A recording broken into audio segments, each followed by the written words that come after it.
Hello नमस्कार and welcome to current affairs and GK world. मैं आपका स्वागत करती हूँ हमारे channel current affairs and GK world पे। आज हम जुलाई मंथ के मोस्ट इम्पोर्टेंट करंट अफेयर्स जो कि वीडियो 6 होने वाला है। चलिए सबसे पहले मैं आपको बता दूं कि हमने आपके लिए कहां से कंटेंट तैयार किया है। तो पहला है study IQ, world affairs, Edutoria, PD, next exam, crazy GK trick, MPN academy, triple M speedy, Samsamayiki, the Hindu, Byju's और एग्जाम प्रिपरेशन और भी 2-4 प्लेटफॉर्म है जिससे हमने आपके लिए कंटेंट तैयार किया है। चलिए आज का पहला क्वेश्चन देखते हैं। इंक्लूसिव फ्रेमवर्क टेक्स्ट डील के संबंध में निम्नलिखित में से कौन से कथन सही है। कथन पहला है OECD और G20 द्वारा लॉन्च किया गया है और कथन दूसरा है भारत भी इंक्लूसिव फ्रेमवर्क टेक्स्ट डील में शामिल हो गया है। इसका राइट ऑप्शन है option number D C sorry इसका राइट आंसर है ऑप्शन नंबर सी। 1 और 2 दोनों कथन सही है। चलिए इसके बारे में कुछ फैक्ट जानते हैं। यह डिजिटल कंपनियों सहित सबसे बड़े M&E के संबंध में देशों के बीच मुनाफे और कर अधिकारों का उचित विवरण सुनिश्चित करेगा। और दूसरा फैक्ट है यह न्यूनतम कर और विषय से कर नियमों के बारे में आय के सभी स्रोत कर के लिए उत्तरदायी या बिना कर भत्ते को ध्यान में रखे। यह वैश्विक न्यूनतम कॉर्पोरेट कर दर के माध्यम से देशों के बीच न्यूनतम मानक कर दर रखना चाहता है जो वर्तमान में 15% प्रस्तावित होगा। चलिए नेक्स्ट क्वेश्चन की तरफ। आयुष क्षेत्र पर हाल ही में लॉन्च किए गए पोर्टल के संबंध में निम्नलिखित कथनों पर विचार करें। कथन 1 है केंद्रीय आयुष मंत्री ने आयुष क्षेत्र पर 3 महत्वपूर्ण पोर्टल लॉन्च किए हैं। कथन दूसरा है CTRI पोर्टल उनमें से एक है। उपरोक्त में से कौन से कथन सही है। इसका राइट आंसर है ऑप्शन नंबर बी केवल 2। यह CTRI पोर्टल उनमें से एक है। चलिए नेक्स्ट क्वेश्चन पर। जुलाई 2021 में भारतीय सेना प्रमुख ने किस देश में भारतीय सेना स्मारक का उद्घाटन किया है। इसका राइट आंसर है आंसर है डी इटली। चलिए इसके बारे में कुछ फैक्ट जानते हैं। भारतीय सेना प्रमुख मनोज नरवणे ब्रिटेन और इटली की अपनी यात्रा के दौरान इटली के कैसीनो में भारतीय सेना स्मारक का उद्घाटन करेंगे। द्वितीय विश्व युद्ध में स्मारक 3100 से अधिक राष्ट्रमंडल सैनिकों को याद करता है जिन्होंने इटली को मुक्त करने के प्रयास में भाग लिया था। और तीसरा फैक्ट है यह स्मारक पर 900 भारतीय सैनिकों को भी याद किया गया है इस स्मारक पर। चलिए इस नेक्स्ट क्वेश्चन पढ़ते हैं। निम्नलिखित मंत्रियों को उनके संबंधित मंत्रालयों से सम्मिलित कीजिए। एक है सहकारिता मंत्रालय, शिक्षा मंत्रालय, स्वास्थ्य और परिवार कल्याण मंत्रालय और रेल मंत्रालय। इसका राइट आंसर होगा ऑप्शन नंबर सहकारिता मंत्रालय अमित शाह के पास है, शिक्षा मंत्रालय धर्मेंद्र प्रधान और स्वास्थ्य और परिवार कल्याण मंत्रालय मनसुख एंड मंडाविया और रेल मंत्रालय है अश्वनी वैष्णव के पास। चलिए नेक्स्ट क्वेश्चन की तरफ। भौगोलिक संकेत तक GI प्रमाणित भालिया किस्म के गेहूं की पहली खेप केन्या और श्रीलंका को किस राज्य से निर्यात किया गया था। इसका राइट आंसर है ऑप्शन नंबर डी। इसका राइट आंसर है गुजरात। चलिए नेक्स्ट क्वेश्चन की तरफ। वर्ल्ड ड्रग रिपोर्ट 2021 के संबंध में निम्नलिखित में से कौन से कथन सही है। कथन 1 है ड्रग्स और अपराध पर संयुक्त राष्ट्र कार्यालय UNODC ने वर्ल्ड ड्रग रिपोर्ट 2021 जारी की है। कथन दूसरा है 2020 में दुनिया भर में लगभग 275 मिलियन लोगों ने ड्रग्स का इस्तेमाल किया है। और कथन तीसरा है नशीली दवाओं के दुरुपयोग और अवैध तस्करी के खिलाफ अंतर्राष्ट्रीय दिवस हर साल 16 जून को मनाया जाता है। इसका राइट आंसर है ऑप्शन नंबर बी केवल 1 और 2। इसका आंसर है केवल 1 और 2। ड्रग्स और अपराध पर संयुक्त राष्ट्र कार्यालय UNODC ने वर्ल्ड ड्रग रिपोर्ट 2021 जारी की है। और दूसरा है 2020 में दुनिया भर में लगभग 275 मिलियन लोगों ने ड्रग्स का इस्तेमाल किया। चलिए नेक्स्ट क्वेश्चन की तरफ। Financial action task force FATF के संबंध में निम्नलिखित कथनों पर विचार करें। कथन पहला है FATF की 2 सूचियां ग्रे और ब्लैक है। और कथन दूसरा है FATF ऋण देने के लिए जिम्मेदार है। उपरोक्त में से कौन से कथन सही है। इसका राइट आंसर है ऑप्शन नंबर केवल ए। इसका ऑप्शन है ए केवल 1। चलिए इसके बारे में कुछ फैक्ट जान लेते हैं। ये FAT के मुख्य उद्देश्य अंतर्राष्ट्रीय वित्तीय प्रणाली की अखंडता के लिए मानक निर्धारित करना और मनी लॉन्ड्रिंग, आतंकवादी वित्त पोषण और अन्य संबंधित खतरों से निपटने के लिए कानूनी, नियामक और परिचालन उपायों के प्रभावी कार्यान्वयन को बढ़ावा देना है। FAT की FATF एक अंतर सरकारी संगठन है जिसकी स्थापना G7 की पहल पर मनी लॉन्ड्रिंग से निपटने के लिए नीतियां विकसित करने के लिए की गई है, जो 2001 में आतंकवाद के वित्त पोषण को शामिल करने के लिए इसका जनादेश का विस्तार किया गया था। इसका मुख्यालय पेरिस, फ्रांस में है। स्थापना इसका 1989 में हुई थी। सदस्यता इसकी 39 है और इसके FATF के 2 लिस्ट है, ग्रे लिस्ट और ब्लैक लिस्ट। चलिए नेक्स्ट क्वेश्चन की तरफ। आयकर अपीलीय न्यायाधिकरण के लिए कौन से ई फाइलिंग पोर्टल लॉन्च किया गया है? इसका राइट आंसर है ऑप्शन नंबर बी, आईटेट ई दवार। चलिए नेक्स्ट क्वेश्चन की तरफ। भारत का पहला समुद्री मध्यस्थता केंद्र कहाँ स्थापित किया गया है? इसका राइट आंसर है option number A, Gujarat. Option number A इसका राइट आंसर है। चलिए इसके बारे में कुछ फैक्ट जान लेते हैं। गुजरात मैरीटाइम यूनिवर्सिटी ने गुजरात अंतर्राष्ट्रीय समुद्री मध्यस्थता केंद्र GI मैक को बढ़ावा देने के लिए GIFTCT में अंतर्राष्ट्रीय वित्तीय सेवा केंद्र प्राधिकरण के साथ एक समझौता ज्ञापन MOU पर हस्ताक्षर किए हैं। यह देश में अपनी तरह का पहला केंद्र होगा जो समुद्री और शिपिंग क्षेत्र से संबंधित विवादों में मध्यस्थता की कार्रवाई का प्रबंधन करेगा। भारत में 35 से अधिक मध्यस्थता केंद्र है, हालांकि उनमें से कोई भी विशेष रूप से समुद्री क्षेत्र से संबंधित नहीं है। चलिए नेक्स्ट क्वेश्चन की तरफ। भारत के पहले स्वदेशी विमान वाहक IAC का नाम क्या है? इसका राइट आंसर है option number B, INS Vikrant. चलिए इसके बारे में कुछ फैक्ट जान लेते हैं।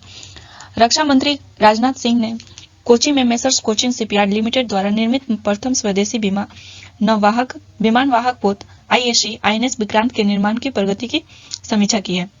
INS विक्रांत को 2022 की पहली छमाही में कमीशन किया जाएगा, जो समुद्र में सबसे शक्तिशाली परिस्थिति होगी, जो 40,000 टन के विमान वाहक पोत के सफल समापन ने विमान वाहक डिजाइन और निर्माण करने में सक्षम दुनिया में भारत को 4 देशों अमेरिका, रूस, फ्रांस और ब्रिटेन के कुलीन समूह में रखा गया है। वर्तमान में भारत के पास केवल एक रूसी मूल का INS विक्रमादित्य विमान वाहक पोत है। चलिए नेक्स्ट क्वेश्चन की तरफ। हर साल राष्ट्रीय सांख्यिकी दिवस कब मनाया जाता है? इसका राइट आंसर है ऑप्शन नंबर बी, 29 जून को। चलिए नेक्स्ट क्वेश्चन की तरफ। ऊर्जा परिवर्तन को आकार देने वाले भारतीय पहलों पर नवीनतम रिपोर्ट के संबंध में निम्नलिखित कथनों पर विचार करें। कथन 1 है, भारत का नवीकरणीय ऊर्जा क्षमता दुनिया में 7वीं सबसे बड़ी है। और कथन 2 है, भारत की स्थापित नवीकरणीय ऊर्जा क्षमता देश की कुल क्षमता का लगभग 37% है। चलिए इसका राइट आंसर होगा ऑप्शन नंबर बी, केवल 2। भारत की स्थापित नवीकरणीय ऊर्जा क्षमता देश की कुल क्षमता का लगभग 37% होगा। चलिए इसके बारे में कुछ और फैक्ट जान लेते हैं। विद्युत तथा नवीन और नवीकरणीय ऊर्जा राज्य मंत्री स्वतंत्र प्रभार RK सिंह ने ऊर्जा परिवर्तन को आकार देने वाली भारतीय पहलों पर द इंडिया स्टोरी पुस्तक लॉन्च की है। पुस्तिका का शुभारंभ नागरिक केंद्रित ऊर्जा परिवर्तन में तेजी लाने के कार्यक्रम में किया गया है, जिसका आयोजन नवीन और नवीकरणीय ऊर्जा मंत्रालय ने संयुक्त राष्ट्र में भारत के अस्थायी मिशन PMI और ऊर्जा पर्यावरण और जल पर बनी परिषद CEEW के सहयोग से किया है। पिछले 6 वर्षों में भारत की स्थापित नवीकरणीय ऊर्जा क्षमता में 2.5 गुना से ज्यादा की वृद्धि हुई है और यह 141 गीगावाट बड़े हाइड्रो सहित से अधिक है, जो देश की कुल क्षमता का लगभग 37% है, जो कब लॉन्च किया गया था? 16 जून 2021 तक। चलिए नेक्स्ट क्वेश्चन की तरफ। NSDC ने digital skill champions programme launch करने के लिए किस मैसेंजर के साथ साझेदारी की है? इसका राइट आंसर होगा ऑप्शन नंबर डी, व्हाट्सएप। चलिए इसके बारे में कुछ फैक्ट जान लेते हैं। राष्ट्रीय कौशल विकास निगम NSDC और व्हाट्सएप ने डिजिटल स्किल चैंपियनशिप प्रोग्राम शुरू किया, जिसका उद्देश्य डिजिटल कौशल पर भारतीय युवाओं को प्रशिक्षित करना और उन्हें रोजगार के लिए तैयार करना है। साझेदारी सहयोग के 2 व्यापक क्षेत्र की पहचान करती है, जो व्हाट्सएप डिजिटल स्किल एकेडमी और प्रधानमंत्री कौशल केंद्र PMKK और व्हाट्सएप बिजनेस ऐप प्रशिक्षण सत्र। चलिए नेक्स्ट क्वेश्चन की तरफ। भारत के अनौपचारिक श्रमिक वर्ग को विश्व बैंक के समर्थन के संबंध में निम्नलिखित में से कौन से कथन सही है? पहला कथन है, विश्व बैंक ने वर्तमान महामारी संकट से उबरने के लिए भारत के अनौपचारिक श्रमिक वर्ग का समर्थन करने के लिए $1500 मिलियन के ऋण को मंजूरी दे दी है। कथन 2 है, ऋण को इसकी रियायती ऋण देने वाली शाखा IDA और IBRD द्वारा वित्त पोषित किया जाएगा। और कथन 3 है, सदस्यता IBRD 189 देश है और IDA का 173 देश है। चलिए इसका राइट आंसर होगा ऑप्शन नंबर सी, जो थोड़ी सी मिसप्रिंटिंग की वजह से हम लोगों ने लिखा नहीं है, बट इसका राइट आंसर होगा 2 और 3। ऋण को इसकी रियायती ऋण देने वाली शाखा IDA और IBRD द्वारा वित्त पोषित किया जाएगा। और एक और है सदस्यता IBRD 189 देश और IDA का 173 देश है। चलिए नेक्स्ट क्वेश्चन की तरफ। किस भारतीय तीरंदाज ने तीरंदाजी विश्व कप स्टेज 3 में स्वर्ण पदक को हैट्रिक के बाद विश्व नंबर 1 रैंक किंग हासिल की है? इसका राइट आंसर होगा option number D, Deepika Kumari. चलिए इसके बारे में कुछ फैक्ट जान लेते हैं। स्टार भारतीय तीरंदाज दीपिका कुमारी ने पेरिस में तीरंदाजी विश्व कप स्टेज में 3 स्वर्ण पदक की हैट्रिक के बाद विश्व रैंकिंग में नंबर 1 एक स्थान हासिल किया है। सभी तीन रिकवर स्पर्धाओं में स्वर्ण महिला, व्यक्तिगत, टीम और मिश्रित जोड़ी स्पर्धाएं हैं। विश्व कप में उनके नाम 9 स्वर्ण, 12 रजत और 7 कांस्य पदक हैं। चलिए नेक्स्ट क्वेश्चन की तरफ। नागरिक उड्डयन सुरक्षा ब्यूरो BCAS का महानिदेशक किसे नियुक्त किया गया है? इसका राइट आंसर है ऑप्शन नंबर बी, नासिर कमल। चलिए इसके बारे में कुछ फैक्ट जानते हैं। 1986 बैच के यूपी कैडर IPS अधिकारी ने हाल ही में national institute of criminology and forensic science के निदेशक के रूप में काम किया है। नागरिक उड्डयन सुरक्षा ब्यूरो भारत में नागरिक उड्डयन सुरक्षा के लिए नियामक प्राधिकरण है, जिसे जनवरी 1978 में पांडे समिति की सिफारिश पर नागर विमानन महानिदेशालय DGCA में एक सेल के रूप में स्थापित किया गया था। 1 अप्रैल 1987 को नागरिक उड्डयन सुरक्षा ब्यूरो का पुनर्गठन किया गया और इसे नागरिक उड्डयन मंत्रालय के तहत एक स्वतंत्र विभाग के रूप में स्थापित किया गया, जिसका मुख्यालय है नई दिल्ली में। इसके अलावा भी 4 अन्य क्षेत्रीय कार्यालय 4 शहरों में हैं, जो दिल्ली, मुंबई, कोलकाता और चेन्नई में स्थापित है। चलिए नेक्स्ट क्वेश्चन की तरफ। किस भारतीय को ब्रिटिश सरकार द्वारा अलेक्जेंडर डेल रिम्पल पुरस्कार को सम्मानित किया गया है? इसका राइट आंसर है ऑप्शन नंबर बी, विनय वधवार। चलिए इसके बारे में कुछ फैक्ट जान लेते हैं। हाइड्रोग्राफी और नॉटिकल कार्टोग्राफी के क्षेत्रों में उनके द्वारा किए गए कार्यों हेतु 2019 में इस पुरस्कार की घोषणा की गई थी, किंतु मौजूदा कोविड-19 महामारी के कारण पुरस्कार समारोह आयोजित नहीं किया जा सका। 1982 में भारतीय नौसेना में शामिल होने वाले वाइस एडमिरल विनय वधवार भारत के मुख्य हाइड्रोग्राफर, इंडिया चीफ हाइड्रोग्राफर को हाइड्रोग्राफिक संरक्षण का व्यापक अनुभव है। चलिए नेक्स्ट क्वेश्चन की तरफ। किस भारतीय को ब्रिटिश सरकार द्वारा ये क्वेश्चन हो चुका है। चलिए नेक्स्ट क्वेश्चन की तरफ। केंद्र सरकार ने 29 जुलाई 2021 को अंतर्राष्ट्रीय बाघ दिवस के अवसर पर देश के कितने टाइगर रिजर्व को वैश्विक रूप से स्वीकृत CATA संरक्षण अस्वशासित बाघ मानक मान्यता प्रदान की है? इसका राइट आंसर होगा ऑप्शन नंबर डी, 14। चलिए नेक्स्ट क्वेश्चन की तरफ। दुनिया का सबसे बड़ा स्टार नीलम क्लस्टर किस देश में मिला है? ऑप्शन नंबर सी, श्रीलंका है। चलिए इसके बारे में कुछ फैक्ट जान लेते हैं। इस नई पाई गई चट्टान को सेरेंडिपिटी नीलम के नाम दिया गया है। रत्नपुरा के रत्न समृद्ध क्षेत्र में एक घर के पिछवाड़े में कुआं खोदने वाले श्रमिकों को यह स्टार नीलम क्लस्टर मिला था। रत्नापुर नाम का अर्थ है रत्नों का शहर और इसे श्रीलंका की रत्न राजधानी के तौर पर भी जाना जाता है। एक रत्न व्यापारी के घर में यह नील क्लस्टर मिला, जिसने यह बताया कि जो व्यक्ति कुआं खोद रहा था उसने कुछ दुर्लभ पत्थरों के बारे में सतर्क किया और उन्हें बाद में यह विशाल नील स्टार क्लस्टर अचानक ही मिल गया। इस स्टार नील क्लस्टर का वजन लगभग 2.5 मिलियन कैरेट या 510 किलोग्राम है। विशेषज्ञों के अनुसार वैश्विक बाजार में इस नील क्लस्टर का अनुमानित मूल्य 100 मिलियन अमेरिकी डॉलर तक है। चलिए नेक्स्ट क्वेश्चन की तरफ पढ़ते हैं। दुनिया का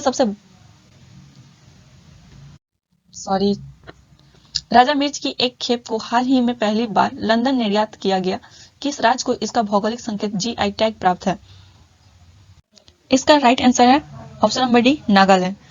चलिए इसके बारे में कुछ फैक्ट जान लेते हैं। नागालैंड की इस मिर्च को किंग चिली, भूत जोलोकिया और घोस्ट पेपर भी कहा जाता है। इसे 2008 में GI सर्टिफिकेशन प्राप्त हुआ था। चलिए नेक्स्ट क्वेश्चन की तरफ। सनशिप ग्रुप द्वारा किस देश के बाटम शहर में दुनिया के सबसे बड़े फ्लोटिंग सोलर फॉर्म और ऊर्जा भंडारण प्रणाली बनाने की घोषणा की गई है? इसका राइट आंसर होगा ऑप्शन नंबर बी, इंडोनेशिया। चलिए इसके बारे में कुछ फैक्ट जान लेते हैं। सिंगापुर के सनशिप ग्रुप ने यह घोषणा की है कि वह इंडोनेशियाई बाटम शहर में इस परियोजना के लिए $2 बिलियन खर्च करेगा। फ्लोटिंग फोटोवोल्टिक सिस्टम के 2.2 गीगावाट पीक GWP की क्षमता से संचालित होने की उम्मीद है। यह फ्लोटिंग सोलर फॉर्म बाटम द्वीप में दुरियाकांग जलाशय पर लगभग 1600 हेक्टेयर में फैला होगा। इस फ्लोटिंग सोलर फॉर्म परियोजना को 4000 मेगावाट से अधिक ऊर्जा भंडारण के साथ जोड़ा गया है। चलिए नेक्स्ट क्वेश्चन की तरफ। नेशनल गैलरी ऑफ ऑस्ट्रेलिया ने हाल ही में अपने एशियाई कला संग्रह से कितनी कलाकृतियां भारत को वापस लौटाने की घोषणा की है? इसका राइट आंसर होगा option number C. Option number C इसका राइट आंसर है 14। चलिए इसके बारे में कुछ फैक्ट जान लेते हैं। इनमें कांस्य या पत्थर की मूर्तियां, चित्रित स्क्रॉल और कुछ तस्वीरें शामिल है। इससे तमिलनाडु को 12वीं सदी के दो चोल युग के 2 कांस्य प्रतिमाएं प्राप्त होंगी, जिन्हें तमिलनाडु के मंदिरों से चुराया गया था। नेशनल गैलरी ऑफ ऑस्ट्रेलिया ने एक नया उद्यम मूल्यांकन फ्रेमवर्क निर्धारित किया है, जो ऐतिहासिक कलाकृतियों के कानूनी और नैतिक दोनों पहलुओं के बारे में उपलब्ध साक्ष्यों पर विचार करेगा। चलिए नेक्स्ट क्वेश्चन की तरफ। हाल ही में चर्चा में रहा कांजीवरम सिल्क साड़ी का संबंध किस राज्य से है? इसका राइट आंसर होगा ऑप्शन नंबर डी, तमिलनाडु। चलिए इसके बारे में कुछ फैक्ट जान लेते हैं। तमिलनाडु के कांचीपुरम गांव में निर्मित कांजीवरम साड़ी को रेशम की साड़ियों की रानी भी माना जाता है। परंपरागत रूप से कांजीवरम साड़ी को प्रायः शहतूत के रेशमी धागों से हाथ से बुना जाता है और इसमें शुद्ध सोने या चांदी की जरी प्रयोग होती है, जो इसे एक महत्वपूर्ण गुणवत्ता प्रदान करती है। चलिए नेक्स्ट क्वेश्चन की तरफ। राष्ट्रीय सुरक्षा परिषद की अध्यक्षता कौन करता है? इसका राइट आंसर होगा राष्ट्रीय सुरक्षा सलाहकार। चलिए नेक्स्ट क्वेश्चन की तरफ। Centre for monitoring Indian economy CMI द्वारा जून 2021 के लिए जारी की गई आंकड़ों के अनुसार भारत में सर्वाधिक बेरोजगारी दर किस राज्य में रही है? इसका राइट आंसर होगा ऑप्शन नंबर बी, हरियाणा। चलिए इसके बारे में कुछ फैक्ट जान लेते हैं। देश में बेरोजगारी की दर 9.17% रही। हालांकि हरियाणा, राजस्थान, पश्चिम बंगाल और बिहार जैसे 11 राज्यों में यह दर राष्ट्रीय औसत से 3 गुना तक ज्यादा है। हरियाणा में बेरोजगारी दर सर्वाधिक 27.9% रही। उसके बाद राजस्थान में दर 26.2% रही है और बंगाल में 22.1% तथा झारखंड में 12.8% रही है। बेरोजगारी दर का अर्थ यह है कि कितने लोग काम चाहते हैं और उनमें कितनों का काम नहीं मिला। और गुजरात में इसका है 1.8%, मध्य प्रदेश में 2.3%, छत्तीसगढ़ में 2.6%, महाराष्ट्र में 4.4% और यूपी में 4.3% में यह दर राष्ट्रीय औसत से कम है। चलिए नेक्स्ट क्वेश्चन की तरफ। हाल ही में यूनेस्को की विश्व विरासत सूची में शामिल धौलावीरा के उत्तन खड़ता का नाम क्या है? इसका राइट आंसर होगा option number B, RS Bisht. चलिए नेक्स्ट क्वेश्चन की तरफ। गृह मंत्री अमित शाह द्वारा किस राज्य में ग्रीन सोहरा वनीकरण अभियान लॉन्च किया गया है? इसका राइट आंसर है ऑप्शन नंबर सी, मेघालय। चलिए इसके बारे में कुछ फैक्ट जान लेते हैं। 25 जुलाई 2021 को सोहरा चेरापूंजी में इस अभियान को लॉन्च किया गया। यह अभियान असम राइफल्स और मेघालय द्वारा चलाया जाएगा। वृक्षारोपण अभियान के लिए असम राइफल्स चेरापूंजी के पूरे इलाके को गोद लेगी। इस क्षेत्र के कुल भूमि क्षेत्रों का 80% और उससे अधिक लंबे समय तक पेड़ लगाने के लिए तैयार किया गया है। चलिए नेक्स्ट क्वेश्चन की तरफ। राष्ट्रीय महिला ऑनलाइन शतरंज का खिताब किसने जीता है? इसका राइट आंसर होगा option number B, Vantika Agrawal. इसका राइट आंसर होगा। चलिए इसके बारे में कुछ फैक्ट जान लेते हैं। दिल्ली की युवा खिलाड़ी वंतिका ने 11 राउंड में 9.5 अंक हासिल किए। अर्पिता मुखर्जी ने दूसरा स्थान हासिल किया। जूनियर ओपन वर्ग में तमिलनाडु के BS राहुल ने 9.5 अंक के साथ पहला स्थान हासिल किया है। चलिए नेक्स्ट क्वेश्चन की तरफ। हाल ही में चर्चा में रहे पेगासस स्पाईवेयर को किस देश के साइबर सुरक्षा कंपनी NSO ने तैयार किया? इसका राइट आंसर है ऑप्शन नंबर डी, इजराइल। चलिए इसके बारे में कुछ फैक्ट जान लेते हैं। ये एक ऐसा प्रोग्राम है जिसे अगर किसी स्मार्टफोन फोन में डाल दिया जाए तो कोई हैकर उस स्मार्टफोन के माइक्रोफोन, कैमरा, ऑडियो और टेक्स्ट मैसेज, ईमेल और लोकेशन तक की जानकारी हासिल कर सकता है। ऐसे इंटरसेप्टेड संदेश होते हैं जिसकी जानकारी सिर्फ मैसेज भेजने वाले और रिसीव करने वाले की होती है। जिस कंपनी के प्लेटफॉर्म पर मैसेज भेजा जा रहा है वो भी उसे देख या सुन नहीं सकता। बांग्लादेश समेत कई देशों ने पेगासस स्पाईवेयर खरीदा है। इसे लेकर पहले भी विवाद हुए हैं।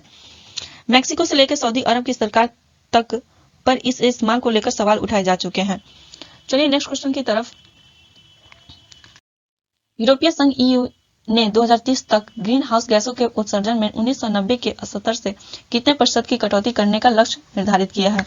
इसका राइट आंसर है ऑप्शन नंबर बी। इसका राइट आंसर होने वाला है 55%। चलिए इसके बारे में कुछ फैक्ट जान लेते हैं। इस लक्ष्य को पूरा करने के लिए यूरोपीय संघ EU ने 14 जुलाई 2021 को एक नए कानून की शुरुआत की। इसमें विदेशी कंपनियों के प्रदूषण उत्सर्जन पर कर लगाने की एक विवादास्पद योजना भी शामिल है। यूरोपीय संघ के 27 देशों द्वारा इसे 2050 तक शून्य उत्सर्जन की दिशा में एक कदम के तौर पर देखा जा रहा है। विश्व के नेताओं ने 6 साल पहले 2015 में पेरिस में वैश्विक तापमान के 2 डिग्री सेल्सियस 3.6 डिग्री फ़ारेनहाइट से नीचे रखने के लिए सहमति व्यक्त की थी और सदी के अंत तक 1.5 डिग्री सेल्सियस 2.7 डिग्री फ़ारेनहाइट से अधिक नहीं रखने पर जोर दिया गया था। चलिए इसके बारे में रहने देते हैं और नेक्स्ट क्वेश्चन की तरफ बढ़ते हैं। संयुक्त राज्य अमेरिका की सीनेट ने भारतीय मूल की किस अमेरिकी नागरिक की नियुक्ति श्रम विभाग के सॉलिसिटर के रूप में किया है? इसका राइट आंसर है ऑप्शन नंबर सी, सीमा नंदा। चलिए नेक्स्ट क्वेश्चन की तरफ। केंद्रीय खाद्य प्रसंस्करण मंत्री पशुपति कुमार पारस ने खाद्य प्रसंस्करण आधारित 2 विश्वविद्यालय खोले जाने की घोषणा की है। अभी वर्तमान में देश में कितने खाद्य प्रसंस्करण आधारित विश्वविद्यालय हैं? इसका राइट आंसर है ऑप्शन नंबर ए, 2।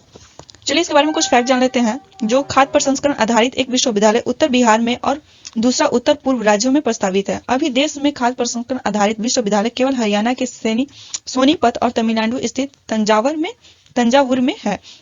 केंद्रीय खाद्य प्रसंस्करण विभाग के तत्वावधान में सोनीपत में deemed university, national institute of food technology, entrepreneurship and management NIFTM and Thanjavur in the pic में Indian institute of food processing technology IIFPT है। चलिए नेक्स्ट क्वेश्चन की तरफ। मॉडर्ना कोरोना वैक्सीन के आपातकालीन उपयोग को मंजूरी दी है किसने? इसका राइट आंसर है ऑप्शन नंबर सी, संयुक्त राष्ट्र संघ ने। चलिए नेक्स्ट क्वेश्चन की तरफ। कोविड-19 के उपचार के लिए 2DG नामक दवा किसने विकसित किया है? इसका राइट आंसर है ऑप्शन नंबर सी, DRDO। चलिए नेक्स्ट क्वेश्चन की तरफ। अंतर्राष्ट्रीय हॉकी महासंघ के अध्यक्ष फिर से कौन बने हैं? इसका राइट आंसर है option number C, Narendra Batra. इसी के साथ आज का हमारा वीडियो समाप्त होता है। इसके आगे मैं आप सबको थैंक यू बोलना चाहती हूँ। प्लीज अगर आपको हमारा वीडियो अच्छा लगे तो लाइक, सब्सक्राइब और शेयर जरूर करें। और आज के इस वीडियो में जो भी त्रुटियां हुई हैं उसके लिए क्षमा करें। आगे से हम लोग इस बात का ध्यान रखेंगे कि कोई भी गलती ना हो। Thank you so much. Corona का टाइम चल रहा है इसलिए प्लीज आप लोग अपना ध्यान रखिएगा और please stay home and safe. Thank you so much.